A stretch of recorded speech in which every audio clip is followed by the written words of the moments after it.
Chapter 9, Example 3. An observer 1.5 meter tall is to 28.5 meter away from a chimney. अब मैंने कल जो इतने सारे आपको स्ट्रक्चर्स लिख के दिए उसमें चिमनी रह गया तो उसमें चिमनी ऐड कर लो। है ना कि चिमनी भी अगर होगा तो इसी तरह से हमें चिमनी को भी किस तरह से शो करना है अपनी फिगर में अपने डायग्राम में एज अ। अगर चिमनी होगी तो किस तरह से होती है, वर्टिकल होगा हॉरिजॉन्टल होगा? चिमनी वर्टिकल होगा हॉरिजॉन्टल होगा? सोचो चिमनी होती क्या है? वो जो बिल्डिंग में बनी होती है ना जिससे धुआं बाहर निकलता है, चिमनी होती है ना वो। है ना? तो वो वर्टिकल होती है हॉरिजॉन्टल होती है? वर्टिकल होती है। तो observer which is 1.5 metre tall, अच्छा ऑब्जर्वर कहाँ खड़ा होगा? हवा में खड़ा होगा कहीं पर, ग्राउंड पे। है ना? तो आपने क्या बनाना है? Ground level. बात समझ में आई? So these all things will actually help you to draw the diagram, to draw the figure, because applications of trigonometry is 90%। मैं सच में बोल रही हूँ, 90% वर्क है ऑफ द डायग्राम। अगर आपकी फिगर सही बन गई इस चीज में, सो 10% चांस होगा कि तुमने कैलकुलेशंस गलत कर दी। वो बहुत कम चांस है। ठीक है? So once you S the figure, आपका पूरा क्वेश्चन सही होगा। तो इसमें लिखा है एन ऑब्जर्वर 1.5 मीटर टॉल, तो वो ऑब्जर्वर जो है वो 1.5 मीटर टॉल, तो उसकी हाइट दिखा दोगे कि ग्राउंड से कुछ 1.5 मीटर भी ऊपर बैठा हुआ है। ठीक है? अब यहां से बैठकर वो एक चिमनी को देख रहा है। ठीक है? तो ये 1.5 मीटर, ये ग्राउंड लेवल था, मैंने इसे ए नाम दे दिया, इसको बी नाम दे दिया। Is to 28.5 metre away from a chimney. ठीक है? तो कुछ दूरी पर 28.5 मीटर अवे तो कुछ ऐसे आएगा, इतना हॉरिजॉन्टल डिस्टेंस चिमनी का। एंड देन यहां से चिमनी, अब वो ऑब्जर्वर से तो बड़ी होगी ना, ऑब्जर्वर से लंबी होगी। द एंगल ऑफ एलिवेशन, वैसे भी एलिवेशन का है, ऑफ द टॉप, किसका? टॉप का, कि यहां से देख रहा है वो अपना टेलीस्कोप निकालकर इस चिमनी को, यहाँ पे कुछ कितना धुआं निकल रहा है, लेट मी कंप्लेन। राइट? तो वो यहां से चिमनी के टॉप पॉइंट को देख रहा है। और देखने के लिए जो उसने एंगल ऑफ एलिवेशन बनाया, अब देखो मैंने हॉरिजॉन्टल बनाई है ना, एंगल ऑफ एलिवेशन कैसे बनेगा? ठीक है? तो उसने चिमनी को यहां से ऑब्जर्व करना शुरू किया, यहां से ऑब्जर्व करते करते फिर वो टॉप तक पहुंचा। पहले तो वो चिमनी के बिल्कुल, पहले वो चिमनी को स्पॉट करेगा, देखेगा चिमनी अच्छा हो रही, फिर उसको ऐसे ऊपर देखेगा। राइट? तो इस तरह से जो एंगल ऑफ एलिवेशन बना वो था 45 डिग्री, सबसे अच्छा एंगल होता है ये। ठीक है? कहते हैं इसके बेसिस पे बताओ जो चिमनी की हाइट कितनी है। तो तुमने ए बी, यहाँ पे सी लिख दो, यहाँ डी लिख दो और ये ई लिख दो। और इस पूरे स्ट्रक्चर को पूरा एक्सप्लेन कर दो कि तुम्हें तो लग रहा है दो ट्रायंगल्स है, लेकिन मेरी नजर से देखो ये तो चिमनी है और ऑब्जर्वर है। ठीक है? So A B is the height of observer. बात समझ में आ गई? इसमें अपना नजरिया डालो कि ये तो तुमने लग रहा है, तुम्हें लग रहा है ट्रायंगल है, स्ट्रेट लाइंस है, तीन साइड्स है, नहीं नहीं ये तो चिमनी है ना? ये मैंने चिमनी बनाई है और ये ऑब्जर्वर है। तो A B is the height of observer which is 1.5 metre. CE is the chimney of height H metres, जिसकी निकालनी है हाइट उसको एक वेरिएबल असाइन कर दो। मैं ना हमेशा हाइट को ग्राउंड लेवल से लेती हूँ, क्यों? क्योंकि बाद में ये 1.5 ऐड करना पड़े, ये सब चीजें हम उससे बचना चाहिए, हमें हमारा डायरेक्ट आंसर आना चाहिए। I have heard of cases, I have seen cases जहां पे कहेंगे ओ मैम ये तो हम 1.5 ऐड करके नहीं आए। ठीक है? अब इसके बाद आप लिखोगे AC is 28.5 metres and angle EBD is 45 degrees. लिख दो एंगल ऑफ एलिवेशन। पूरा एक्सप्लेन कर दिया। ये लिखना पता है क्यों जरूरी है? एंगल ऑफ एलिवेशन है क्योंकि एंगल ऑफ डिप्रेशन बनेगा ना, उसको शो करना बहुत जरूरी होता है, नहीं करोगे तो पूरी फिगर गलत है, 0 मार्क्स। 3 नंबर में पूरा कुछ सही ड्रॉ करके आए हो लेकिन एंगल ऑफ डिप्रेशन नहीं दिखाया तो 0। So right angle of elevation, so you know कि एलिवेशन ही है इसमें, डिप्रेशन वाला एंगल नहीं है। ठीक है? अब इसके बाद आप ये कहोगे कि जो हमारे पास ये नीचे वाला स्ट्रक्चर है, BAECD, BACD कुछ नहीं प्रूव करना, इज अ रेक्टेंगल। तो इससे क्या होगा? जो बीडी है वो भी हो जाएगा 28.5 मीटर्स, और जो सीडी है वो हो जाएगा 1.5 मीटर्स। फिर सबने देखना है, इतना लिख लिया सबने। अब आती है कंफ्यूजन की मैम क्या करें इसके बाद, क्या लेना चाहिए। एंगल ऑफ एलिवेशन कौन से ट्रायंगल में बन रहा है, उस एंगल का नाम हमने क्या लिखा है, बीईडी ईबीडी लिखा है ना, वही ट्रायंगल लेना होता है। तो उस ट्रायंगल की साइड्स को देख लो, अब तुम्हें निकालनी है। तो तुम्हारे पास बीडी है, तुम्हें चाहिए होगा, लिखोगे इन ट्रायंगल जो लिखा है हमने ईबीडी। तो तुम्हारे पास बीडी लेंथ है, हाँ बिल्कुल है 28.5 मीटर, तुमने बता दी यहां पर। अब तुम्हें चाहिए डीई लेंथ, डीई कैसे निकालोगे, तो पूरी सीई कितनी है एच, और सीडी कितना है 1.5, तो मुझे डीई निकालना है, क्या करना चाहिए बस। अब ट्रायंगल में tan 45 सबसे अच्छी रेशियो होती है, क्यों 45 एंगल सबसे अच्छा होता है, because tan 45 maximum times use होगा। नाउ यहां पर ना, जो आपने अगर आपने पूरी हाइट को एच लिया है ना, तो you don't have to worry about adding 1.5, तुम्हारा आंसर अपने आप, तुम्हारी नंबर्स अपने आप ऐड करेंगे। तो मैंने लिखा DE which is the perpendicular upon BD which is the base, तो ये tan 45 आ गया बच्चों। tan 45 आ गया ना, तो हमने लिखा H-1.5, बीडी क्या तुमने बना दिया था, तुम अब नंबर डाल दो, कुछ नहीं ज्यादा सोचने की जरूरत की, यहां से फ्रॉम 1 to ये 1 आ गया। तो H-1.5 क्रॉस मल्टीप्लाई किया 28.5, H is 28.5 plus 1.5, answer will be 30 metres. Therefore, the height of chimney, बस ये लास्ट में लिख देना, is equal to 30 metres, answer. ठीक है, तो ये जो आगे ऐड करते हैं ना, हाइट ऑफ चिमनी 28.5 प्लस 1.5, ये वो होते हैं जो बहुत ज्यादा एनलाइटेंड वाले बच्चे होते हैं, कि जिनको पता है कि मुझे 1.5 शुरू से ही अगर मैं ऐड कर रहा हूं करना है। बिलीव मी, 100 में से 10 बच्चे तो होते हैं जो बोलेंगे आके, ओ हो ये तो 1.5 ऐड नहीं किया, तो डोंट बी दैट परसेंटेज। पहली बात तो मैं ये नहीं कहती आप होगे, पर आप उस कैटेगरी में आना नहीं चाहिए। ठीक है, अच्छे से अच्छे बच्चे ने भी बोर्ड्स के पेपर में एक एक नंबर की एमसीक्यू की गलती की हुई है। The question asked what is the sum of the ages of father and child, उसने फादर की एज निकालकर 48 ईयर्स पहले मार्क कर दिया, आंसर 60 था, और क्लास में आकर बाद में मुझे बोल रही है ओहो मैम मैंने 60 नहीं लिखा, मैंने 48 लिख दिया। बात समझ में आ गई। सो बी वेरी श्योर कि आपने आंसर जो आंसर करना होता है ना, उसी के वेरिएबल में, आप फाइनल वेरिएबल में ही अपना आंसर ले लो, so that your answer matches everything, अपने आप ही वो काउंटर ऐड करवाएगा तुम्हें। ठीक है, अब आते हैं इसके बाद, आ जाओ अपनी एक्सरसाइज 9.1 के क्वेश्चन नंबर 1, 2 एंड 3 पर। 1, 2, 3, 4, 5, बस इसमें ना सिंगल सिंगल एंगल वाले क्वेश्चंस हैं। तो पहले हम आज ये करेंगे ताकि आपकी प्रैक्टिस हो जाए, साथ ही हम लोग स्टार्ट कर देंगे डबल एंगल वाले भी। ठीक हो गया इतना। इसके बाद आपको कोई और चैप्टर आना है पेपर पे, सिलेबस क्या क्या है 1 to 9। प्रोबेबिलिटी आना है इसके हाँ बाद। प्रोबेबिलिटी मैं करवा दूंगी, और कुछ है स्टैट। नहीं, फर्स्ट 9 चैप्टर्स और प्रोबेबिलिटी। बस ठीक है, फिर मैं इसके बाद प्रोबेबिलिटी करवाऊंगी, then I will do stats, और इनको मैं वर्कशीट्स दे दूंगी, स्टैट्स तो में भी है। हाँ तो इनको वर्कशीट दे देंगे। हाँ प्रोबेबिलिटी तो सबको ही है मुझे पता है। चलो बच्चों, अब आ जाओ एक्सरसाइज 9.1। हाँ क्या बात कर रहे हो।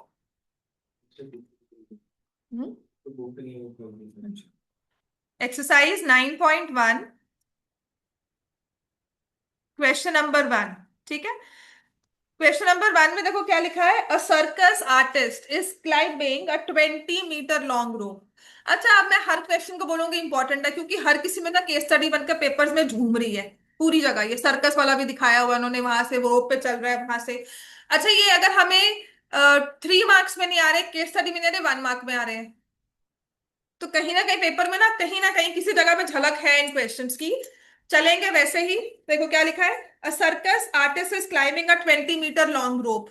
ठीक है, तो कुछ समझ में आता है कि अच्छा लॉन्ग रोप है कुछ ऐसे, which is tied tightly stretch and tied from a vertical pole to the ground.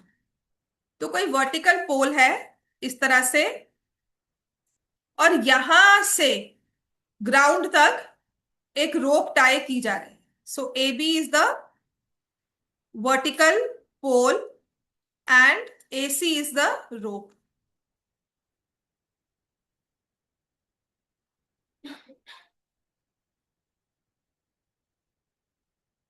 समझ में आ गया इतना? तो रोप की लेंथ कितनी है? 20 मीटर्स। ठीक है। Find the height of the pole. तो वर्टिकल पोल की हाइट लेट h मीटर्स ले लो। Let height of the vertical pole be h metres.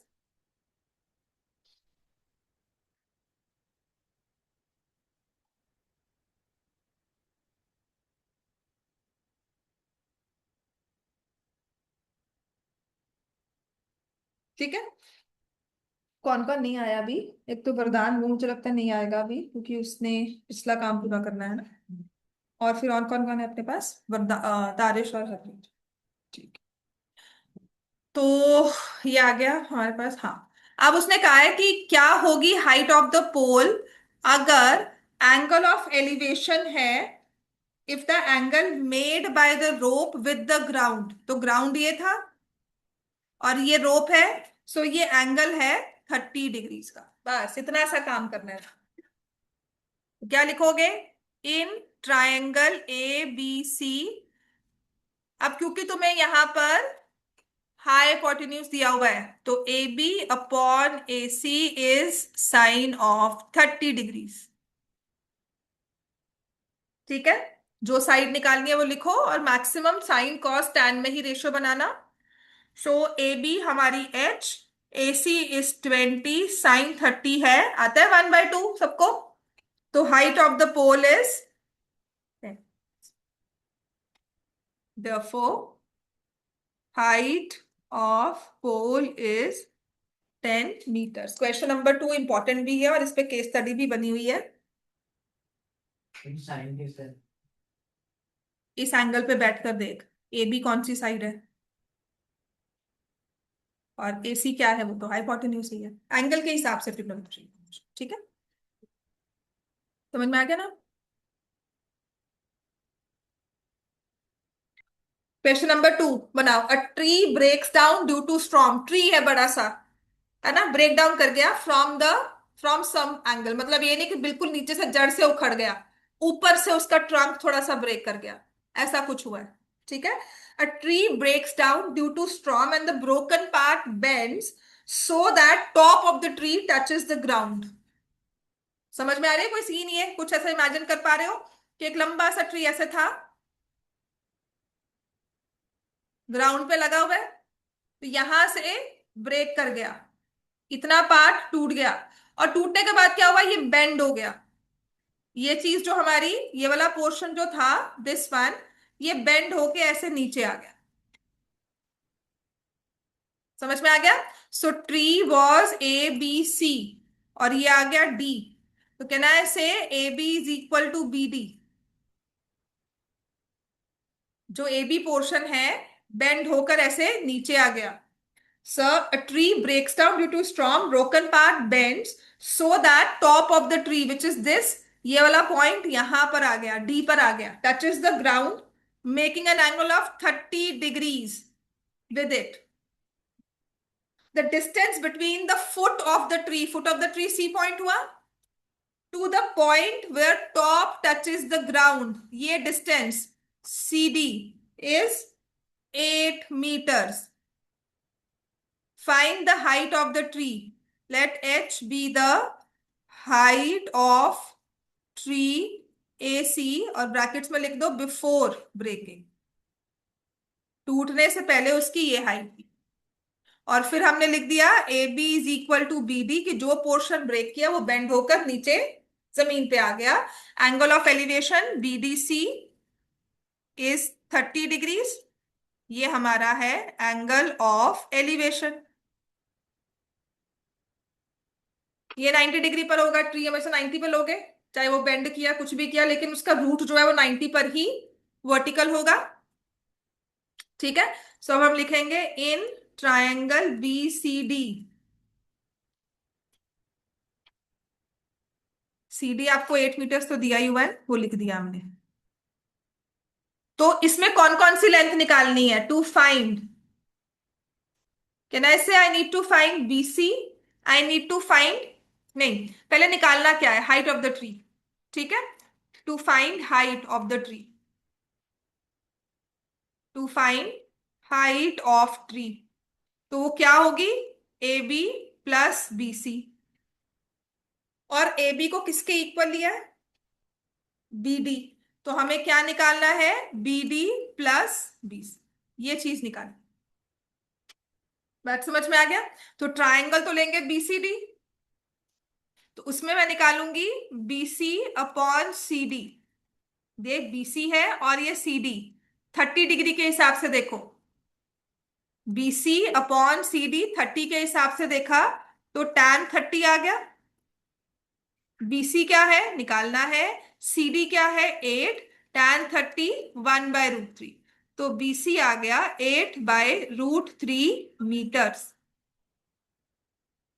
BC आ जाएगा 8/√3 मीटर्स। बात समझ में आ गई? ऐसे अब हमें निकालना है बीडी, तो मैं लिखूंगी बीसी बाय बीडी लिख लो, या CD by BD, same triangle है, तो C D upon B D. C D क्या है, base, adjacent sides, B D क्या है, हाइपोटेन्यूज, तो रेशो क्या हो जाएगी, cos 30। बात समझ में आ गई? सारी हमारी वो साइड्स वाली रेशो यूज होंगी। तो सी डी हमें दिया हुआ है, मैं यहां से फॉलो कर रही हूँ इसको, यहां से बच्चों यहां लिख रही हूँ, तो मैं लिखूंगी 8/BD। cos 30 किसके इक्वल होता है, अब तो देख लो इसको, √3/2 होता है ना। तो मुझे बीडी की लेंथ चाहिए, बीडी को यहां भेज देती हूँ, क्रॉस मल्टीप्लाई कर देते हैं, √3 BD इज 16, तो बीडी की लेंथ कितनी आ गई, 16/√3। अब निकालना क्या था, height of the tree. Height of the tree आपको पता है, आपने कहा था बीडी प्लस बीसी होगा। बीडी कितना है, 16/√3, और बीसी कितना निकाला था यहां से, 8/√3, तो ये हो जाता है 24/√3। बात समझ में आ गई? तो ये आ गया 24/√3। इसको रैशनलाइज कर लो, क्योंकि 24 मुझे दिख रहा है नंबर डिविजिबल बाय 8 है, तो आ जाएगा 8√3 मीटर्स, और ये हो जाएगा आंसर। देख लो इस चीज को, इंपॉर्टेंट है, लास्ट ईयर पेपर में आया भी हुआ है एज केस स्टडी, पूरा इस पे ना पूरी पोथी सी बनकर वहां पर पूरा एक पेज का ट्री बनाया हुआ था, बेंड किया हुआ था, एंगल शो किया हुआ था, बड़े अच्छी पिक्चर्स, ग्राफिक्स बहुत अच्छे यूज किए हुए थे। बात समझ में आ गई? क्वेश्चन नंबर 3 स्टार्ट कर दो। ये भी केस स्टडी बनके बेसिक के पेपर में आज से कुछ साल पहले, 2-3 साल पहले आया था। Contractor plans to install.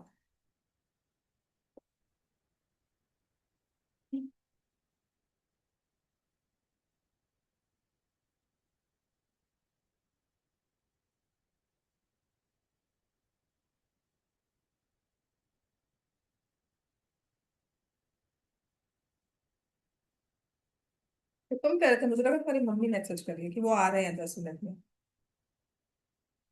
Date क्यों हो गए? कहाँ गए होते? बाहर? कहाँ ऐसे बाहर गए हुए थे? क्वेश्चन नंबर 3 इसके बाद स्टार्ट कर दो, बिकॉज मुझे आज ना 2 एंगल्स वाले कुछ क्वेश्चंस कवर करने हैं, और वो पेपर में 3 मार्क्स में क्वेश्चन आएगा ही आएगा, रिगार्डलेस केस स्टडी आ रही है कि नहीं आ रही। तो लगाओ 7 नंबर का तो तुम्हारा पक्का है। केस स्टडी 95% चांसेस है, केस स्टडी ट्रिग्नोमेट्री की एप्लीकेशन से आए। ठीक है, और एक 3 मार्क्स का क्वेश्चन आना ही आना है इसमें से। ट्रिग्नोमेट्री की वेटेज काफी ज्यादा है आपके सिलेबस में, और जितना इजी एप्लीकेशन है ना उतना कोई नहीं हो सकता चैप्टर। कुछ नहीं है, हमेशा ट्राइंगल में साइन कॉस, बस वो 30 45 60, इसके अलावा कोई एंगल तीसरा और कोई नहीं। कुछ डिफिकल्ट क्वेश्चंस होंगे, रट्टे मारने हैं बस। 3 क्वेश्चंस मैं गिनकर बोल दूंगी जो सोच कर करने वाले हैं, रेस्ट सभी ये चिमनी दी है, पोल दिया है, केबल टावर दिया होगा, बस यही सब। क्वेश्चन नंबर 3 पे आ जाए हम।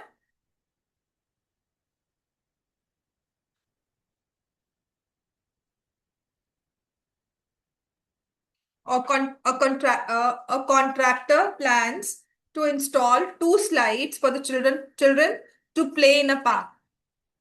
For the children below the age of 5 years, she prefers to have a slide whose top is at a height of 1.5 meters. ठीक है, तो क्वेश्चन नंबर 3 में ना उसने स्लाइड्स प्लांट करनी है। ठीक है, अच्छी बात है। तो एक है बिलो 5 ईयर कैटेगरी उसके पास, छोटे बच्चे, है ना, टॉडलर्स जिसे बोलते हैं। And then she prefers to have a slide whose top is at a height of 1.5। तो 1.5 ग्राउंड लेवल से हाइट होगी ना, हवा में थोड़ी ना लगाएंगे वो। तो इसका मतलब हम पहले ग्राउंड लेवल बनाएंगे, ऐसे ग्राउंड लेवल, और जो स्लाइड है वो 1.5 मीटर है। तो समझ में आ रही है बात? ठीक है, तो इतनी हाइट पर स्लाइड होनी चाहिए। स्लाइड कैसे होती है? यहां से आप नीचे आ रहे हो इस तरह से, ठीक है, and inclined at an angle of 30 degree to the ground, की जो इंक्लिनेशन होगा 30 डिग्रीज का होगा, जिसे हम बोलते हैं लेस स्टीप है। और छोटे बच्चों वाली बहुत स्टीप थोड़ी ना होती है, ग्रेजुअल होती है ना, कि आराम से नीचे आ रहे हैं। ठीक है, and for the elder children, so elder children के लिए she plans a steep slide at a height of 3 metres. क्या बड़े बच्चे हो गए, चलो जी थ्रिल दो उनको, ग्राउंड तो यही रहेगा पर हाइट हो जाएगी 3 मीटर्स।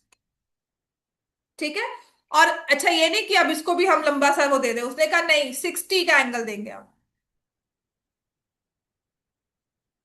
है ना। तो ये आ गया हमारा 60 डिग्री का एंगल विच इज 3 मीटर्स की हाइट। ये ए बी सी, और ये पी क्यू एंड आर।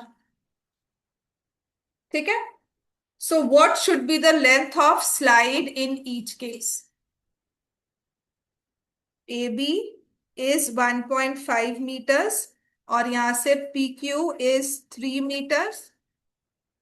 हमने पूरा एक्सप्लेन करते ना, बिलो 5 इयर्स में ये स्लाइड बन रही है, एल्डर चिल्ड्रन में ये स्लाइड बन रही है, यहाँ पे हाइट है 1.5, यहाँ पे पी क्यू।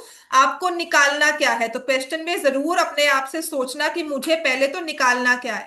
तो क्या निकालना है? यहां से लेंथ ऑफ कौन सी साइड निकालनी है? एसी, है ना, टू फाइंड एसी। और यहां पर कौन सी निकालनी है? क्योंकि लेंथ ऑफ स्लाइड निकालनी है, पी आर। चलो ट्रिग्नोमेट्री लगाओ भाई सब, अब तो इजी है ये। इन ट्राइंगल एबीसी साइड्स की रेशियो फॉर्म करो with respect to 30 degree angle. In triangle A B C given क्या है? A B. निकालना क्या है? ए सी। उन दोनों की रेशियो बनाओ, पर स्टैंडर्ड रेशियो बनाना। से आई से sin 30। बैक अगर कुछ पुराने टीचर से मिलोगे ना, दे विल से कि जो चीज गिवन होती है ना उसको लिखो डिनोमिनेटर में, so that you just easy multiply, पर उससे रेशियो हो जाती है कोसेक 30। राइट, वो कोसिकेंट 30 क्या होता है वो सोचो बैठकर। तो sin 30 याद होगा, 1/2, उसे इजीली यूज कर लेना। अब यहाँ पर पी क्यू आर ट्राइंगल में क्या करोगे? वही सेम चीज, P Q upon P R, ratio बनाई मैंने sin 60। ठीक है, सो ratio is sine of 60 degree. तो यहाँ क्या लिखोगे? A B 1.5 A C, and this is 1/2। तो ए सी क्या हो जाएगा? 3 मीटर्स। कि जिस स्लाइड की हाइट 1.5 है, एंगल 30 डिग्री है, उस स्लाइड की लेंथ होगी 3 मीटर्स। तो छोटे बच्चों वाली जो स्लाइड है उसकी लेंथ है 3 मीटर्स। ठीक है, और जो बड़े बच्चों वाली है, सो पी क्यू आपको दिया हुआ है 3, पी आर निकालना है, और sin 60 होता है √3/2। सो P R,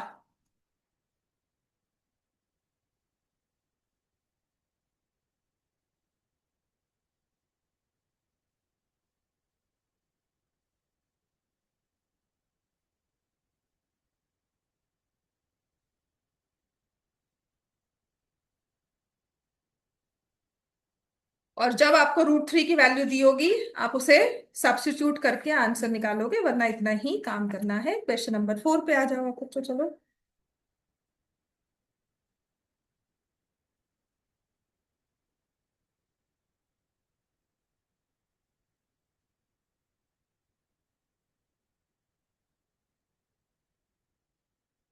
come to question number 4 इसके बाद। The angle of elevation of the top of a tower. Elevation मतलब ऊपर देख रहे हो, टावर के टॉप पे देख रहे हो, तुम खुद को सोचो from the point on a ground, तुम उस टावर के हिसाब से एक छोटा सा पॉइंट हो। ठीक है, आप फिगर बनाओ। टावर, और इसके टॉप को देखना है ग्राउंड से।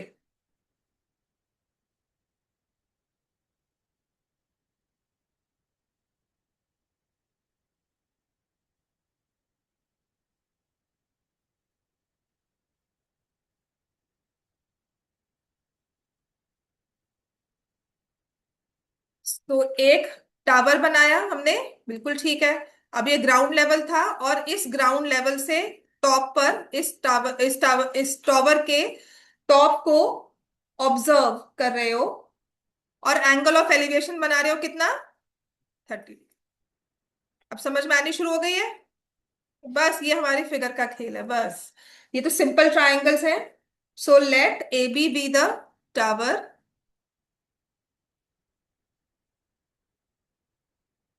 हाइट दी हुई है इसकी, नहीं वो तो निकालनी है, ऑफ हाइट h मीटर्स। तो ए बी की तो हाइट हमारी दी हुई है h मीटर्स, 30 डिग्रीज है ये। ठीक है। अच्छा, which is 30 metres away from the foot of tower. क्या होगा इसका मतलब, कौन सी चीज 30 दी हुई है इसमें, तीन तुम्हारे पास साइड्स है, बीसी समझ में आ रहा है। BC which is from a point on the ground 30 metres away from the foot of the tower. ठीक है। तो और एंगल ऑफ एलिवेशन दिया हुआ है, angle A C B is 30 degrees, इसको मैंने लिख दिया एंगल ऑफ एलिवेशन, लिख दोगे ना एंगल ऑफ एलिवेशन पूरा। ठीक है। ट्रायंगल कौन सा बनेगा, जो एंगल लिखा है, ए बी सी लिख दूंगी। निकालना क्या है, टू फाइंड, थोड़ा सा यहाँ पे अच्छे से अपने आप को समझाने के लिए लिख दो कि मुझे फाइंड क्या करना है, फाइंड द हाइट, तो मुझे ए बी फाइंड करनी है विच इज एच। बात समझ में आ गई। तो मैं रेशियो फॉर्म करती हूँ, कैसे फॉर्म करूंगी बता सकता है कोई। दो साइड्स गिवन है, एक तो निकालनी है, और एक जो है उसकी लेंथ गिवन है। तो जो रेशियो है वो किस में फॉर्म होगी, एच में, और बीसी में, दो साइड्स तो है अपने पास। एच अपॉन बीसी लिख दो, या ए बी अपॉन बीसी, फिर उसके बाद वैल्यूज पुट कर दो। अच्छा, A B upon BC ratio क्या होगी, दो साइड्स है परपेंडिकुलर और बेस, क्या रेशियो होती है, tan। तो राइट tan 30। ए बी कितना हो जाएगा, एच बी सी कितना है, 30, और ये 1/√3 हो गया, है ना, क्रॉस मल्टीप्लाई कर दिया। H is 30/√3। बस इसको रैशनलाइज जरूर कर लेना, क्योंकि तो 30 दिख रहा है, नीचे 3 दिख रहा है। ठीक है, सो दिस बिकम्स 10√3 मीटर्स। अब √3 की वैल्यू नहीं दी हुई तो हम लिख देंगे therefore height of the tower, बस इतने से काम के लिए तुम्हें पूरे मार्क्स मिल जाएंगे। ऐसे ही हमारा क्वेश्चन नंबर 5 है। अ काइट इज फ्लाइंग, तुम पतंग उड़ा रहे हो, और तुम्हारी स्ट्रिंग के हिसाब से तुम काइट काइट की हाइट को फाइंड कर रहे हो। ठीक है। So will come to question number 6, question number 5। Question number 6 is case of two angles. हो गया ना, ये क्वेश्चन 6 पढ़ो बट। अब इमेजिन करो काइट उड़ रहा है, ठीक है, तुम उसको देख रहे हो क्वेश्चन नंबर 5 में। अ kite is flying at a height of,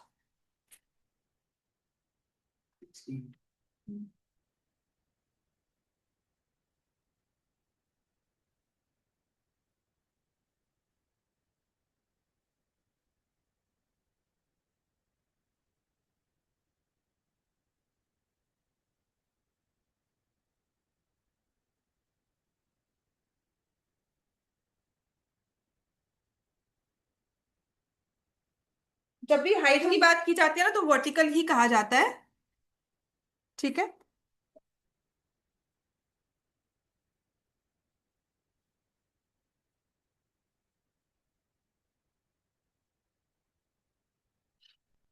a kite is flying at a height of 60 metres, तो ये तुम्हारा ग्राउंड लेवल से तुमने मेजर किया कि यहाँ से काइट जो है वो 60 मीटर्स की हाइट पर है। 60 लिखा हुआ है ना, मैंने पढ़ा नहीं, ये ए लिख लिया और ये, so A B is the, हाँ 60 मीटर्स है। So A B is the height of kite, साथ साथ एक्सप्लेन करते रहो, विच इज 60 मीटर्स। उसके बाद क्या हुआ, द स्ट्रिंग, या काइट है तो यहाँ पे स्ट्रिंग होगी, उसको अटैच किया गया है to a point on the ground, temporarily attach, ठीक है। The inclination of the string with the ground is 60 degree. कहते हैं यहां से तुम देख रहे हो कि इंक्लिनेशन जो स्ट्रिंग ने बनाई वो 60 डिग्री की है। So find the length of the string assuming there is no slack in the string. तो कभी अपने काइट उड़ाई हो, देखते हो ना कि आफ्टर अ पॉइंट एक हाइट पर ना आपकी जो काइट है वो स्ट्रिंग ऐसे होती है। तो जो हम ये क्वेश्चन सॉल्व कर रहे हैं ना, वो ये स्लैक लेकर नहीं चल रहे, वो कह रहे हैं कि बिल्कुल ऐसे स्ट्रेट बांधा हो।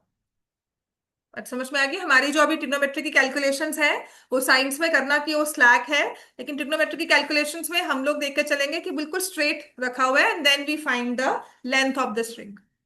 आज समझ में आ गया कितनी स्ट्रिंग उसको अटैच की हुई है। तो in this figure there is no slack, so height of the kite दिया हुआ है, so let this be point on the ground, ठीक है। P is point on the ground. Angle APB is 60 degree, which is angle of elevation. To find, क्या find करना है तुमने इसमें, लेंथ ऑफ द स्ट्रिंग। तो तुम्हारे पूरे डायग्राम में स्ट्रिंग क्या है, ए बी है, बीपी है या एपी है। यहाँ पे तो काइट थी, तो स्ट्रिंग क्या होगी, ए बी होगी, बीपी होगी या एपी होगी, बताओ। ए बी है, बीपी या एपी, स्ट्रिंग क्या है, एपी है ना, हाँ। तो फिर लिख दोगे ट्रायंगल कौन सा ले रहे हो, A B P. Given sides है ए बी और निकालनी है एपी, तो इनकी रेशो फाइंड कर लो। क्या रेशो हो जाएगी, बस sin 60।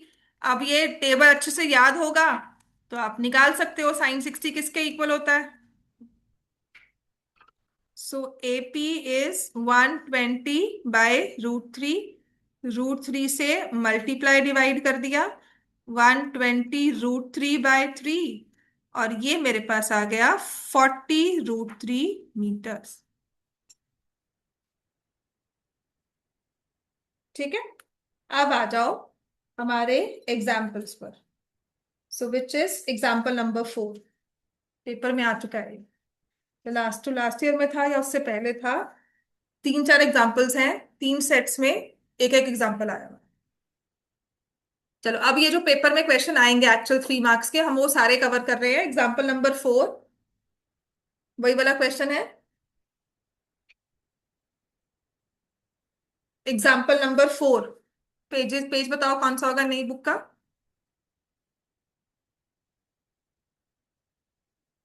पेज कौन सा है बच्चों, page 137, example number 4।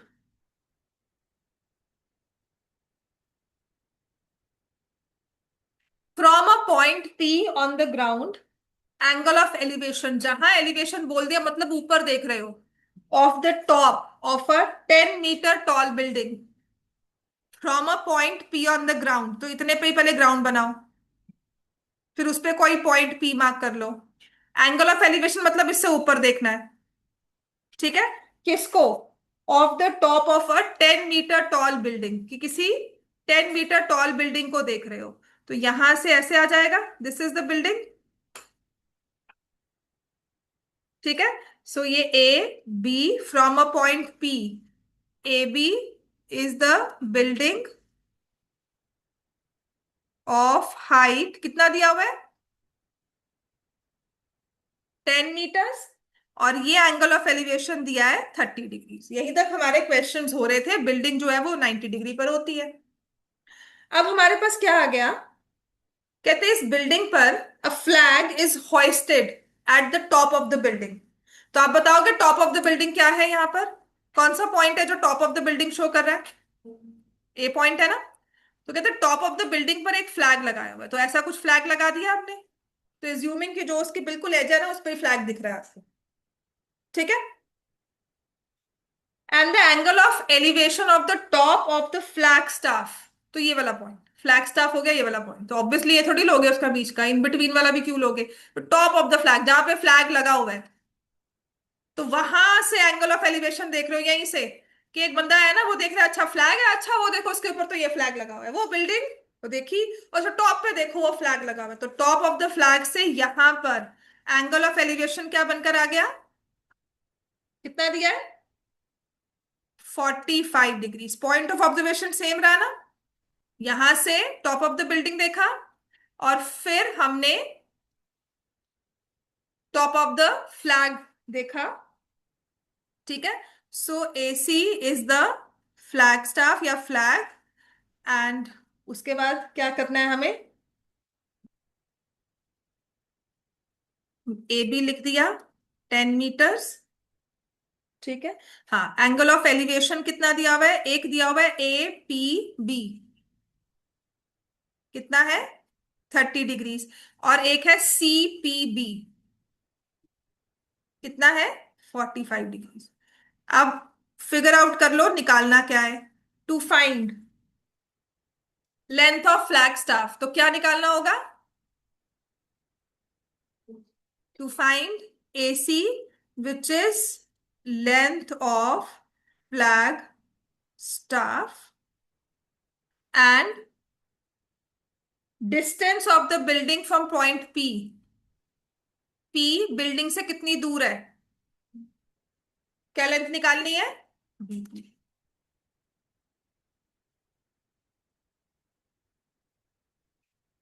Distance of point P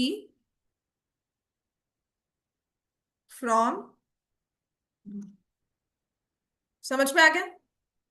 अब यहां पर आकर पहली चीज तो, let the length of flag staff, आप एच ले सकते हो या कुछ भी ले लो, यहां पर एसी भी रख सकते हो, ठीक है। आपने एसी निकालनी है। पहली चीज तो, जो दो एंगल्स हमने लिखे हैं वही ट्रायंगल लेने होते हैं। कौन सा एंगल लिखा है पहले यहां पर?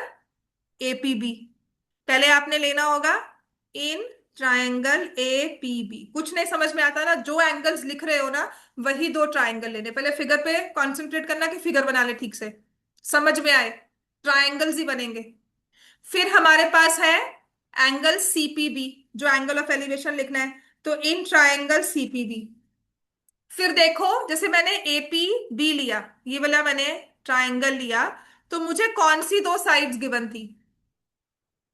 ए बी है और बीपी निकालनी है। मैं उसमें रेशो फॉर्म कर लूं, बीपी मुझे फाइंड करनी है और छोटी सी ये वाली फाइंड करनी है। तो मैं यहां से रेशो फाइंड करती हूँ, तो मैं क्या करती हूँ, I write A B upon BP. क्या रेशियो होगी? A B upon BP. कौन सा एंगल था जो हमने एपीबी में रखा था? तो क्या होगी? एपी अपॉन बीपी, टैन होगा ना। A B perpendicular base BP, तो ये आ गया टैन ऑफ 30 डिग्रीज। यहाँ जितनी वैल्यू आप पुट कर सकते हो आप पुट कर दो। So we have 10/BP, tan 30, 1/√3, cross multiply किया, बीपी की वैल्यू आ गई 10√3 मीटर्स, ठीक है। राइट, अब इसके बाद सी बी पी या सीपीबी, एक बड़ी सी साइड है ट्रायंगल की और एक बेस बीपी जो पीछे हमने निकाला है।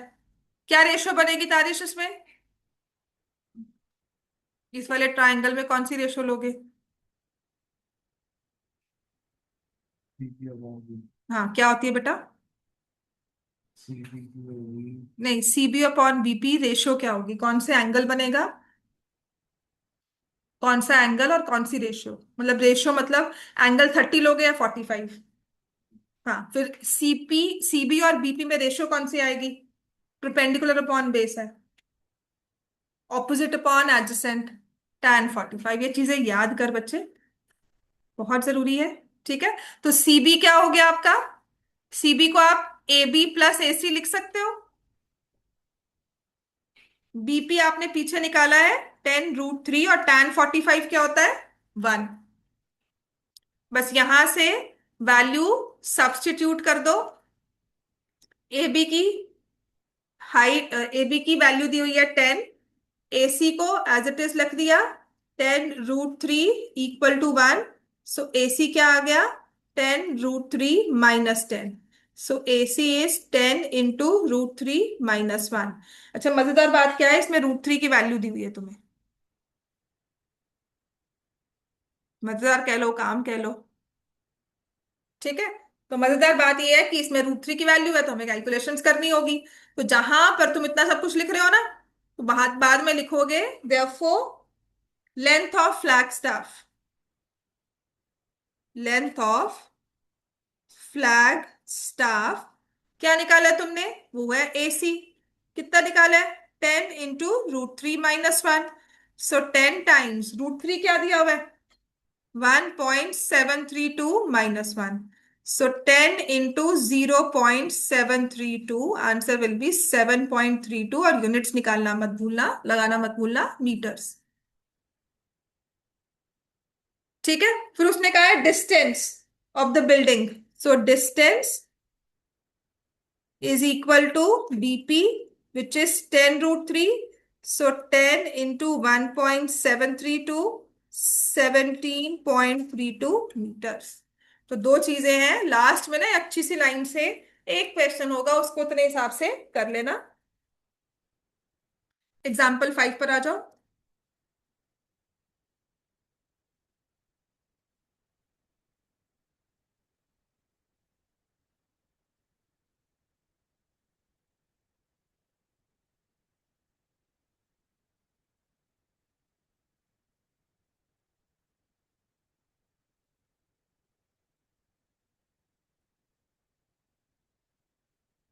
डन एवरीवन, एग्जाम्पल 5 बच्चों सब शुरू करो।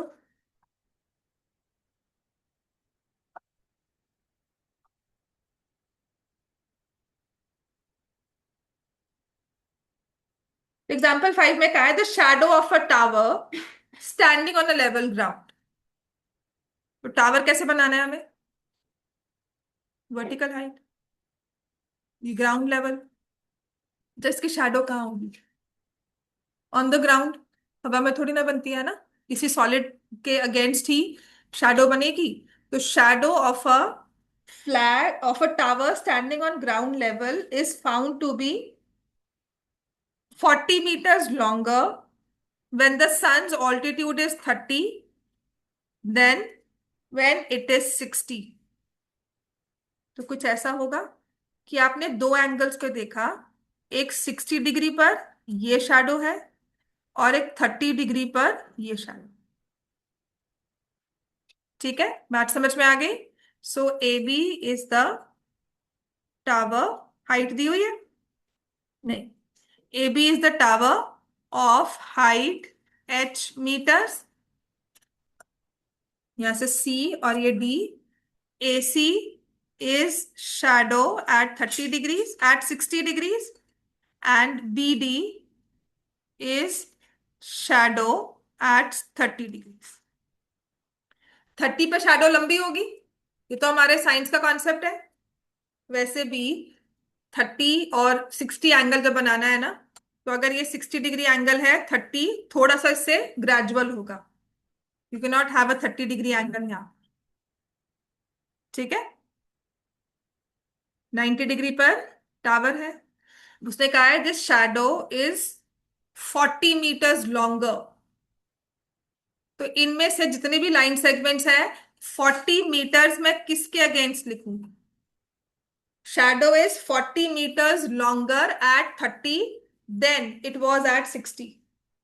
जो शैडो है वो 30 से 30 पर 40 मीटर बड़ी है 60 से। तो किस चीज को 40 लिखोगे, A B, B C, C D, या फिर B D. D C C D आ गया ना, तो C D is the difference in the length of shadow. कितनी बड़ी है, 40 meters बड़ी है। दो ट्रायंगल्स हैं, दो एंगल्स लिखे, एंगल ऑफ एलिवेशन। एक है अपने पास एंगल ए सी बी जो कि है 60 डिग्री, एक है एंगल ए डी बी जो कि है 30 डिग्रीज। अब ये दोनों ट्रायंगल्स में रेशो फॉर्म कर लो। हाइट को आपने एच ही लिखा है, टू फाइंड हाइट तो एच लिखा है, तो तुम्हारे पास एक मोटिव है कि तुम्हें ए बी फाइंड करना है। ठीक है। सो इन ट्रायंगल ए बी सी, अच्छा जो बीसी है ना, उसको भी एक हम नंबर सपोज कर लेते हैं, लेट बीसी। अब जो हॉरिजॉन्टल लेंथ होती है ना, उसको एक्स एंड वाई सपोज कर लेते हैं। ये एक्स है। ठीक है। इन ट्राइंगल एबीसी मैं रेशियो फॉर्म कर रही हूँ ए बी और बीसी की, क्योंकि हाइपोटेन्यूज ना मोस्टली 95 तो हमारा काम आएगा नहीं। हाइपोटेन्यूज कभी दिया होगा तो हमें पता ही है कि हमें रेशियो कॉस साइन में लगानी है, तो अदरवाइज मैक्सिमम हाँ कौन सा आ जाएगा, tan 60। बिल्कुल ठीक है। ए बी तुम्हारे पास एच थी, बीसी तुमने एक्स ली, tan 60 इज, तो यहां से तुम्हारे पास दो वेरिएबल्स आ जाएंगे। फिर कौन सा ट्रायंगल लोगे, इन ट्रायंगल कौन सा लेंगे, A B D. So A B upon B D क्या रेशो बन जाएगी Harsimrat, A B upon B D, tan 30। समझ में आ गया ना।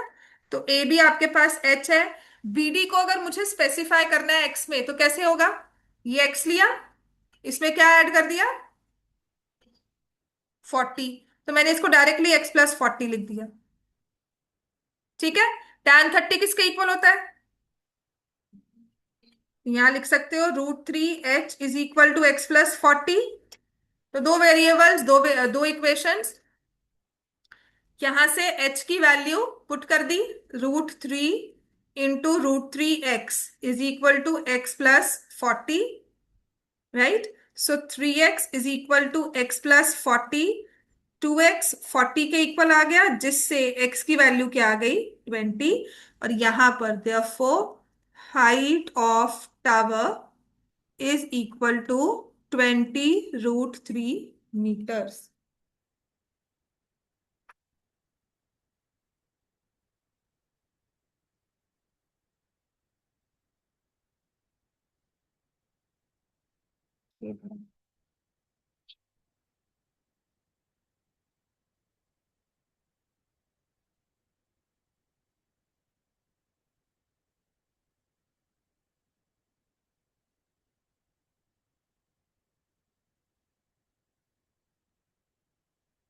अच्छा नेक्स्ट क्वेश्चन लिखते हैं, थोड़ा सा एक दो क्वेश्चन तो लिख।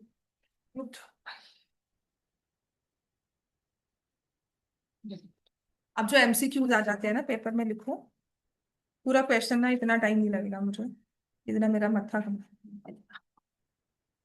नेक्स्ट लिखो।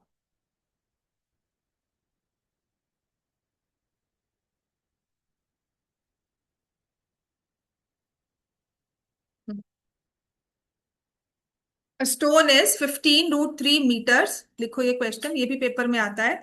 Find the elevation of the sun भी क्वेश्चन होता है, लिखो a stone is 15 √3 metre, a stone is 15 √3 meters away from the foot of a tower, from the foot of a tower 15 meters high.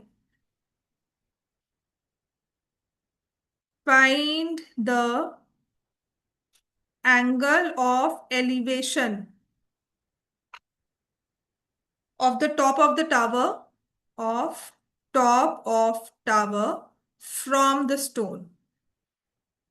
चलो बताओ भाई, ये MCQ में आता है।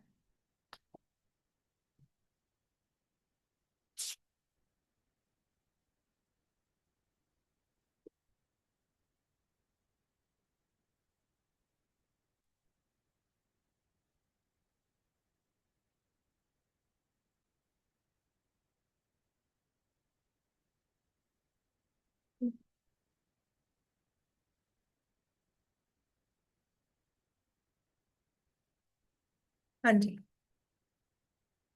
Stone is 15 √3 meters away from the foot of a tower, तो tower बना लिया सबने भाई। हाँ बनाओ इसकी फिगर। एक टावर, हाँ जी, चल उसके बाद स्टोन कहाँ पे होगा?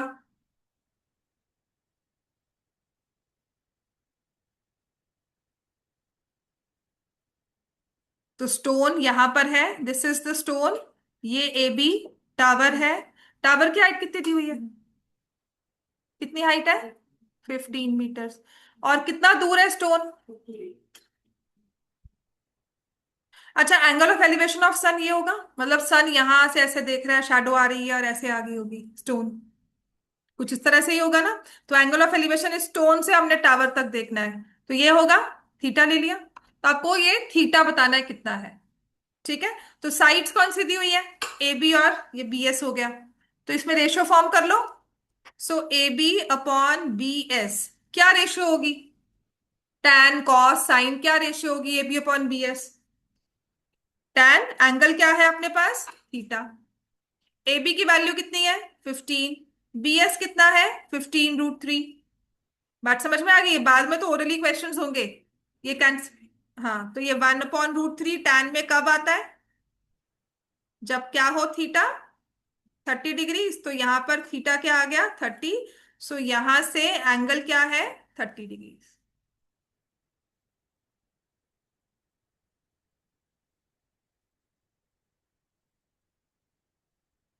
ठीक है।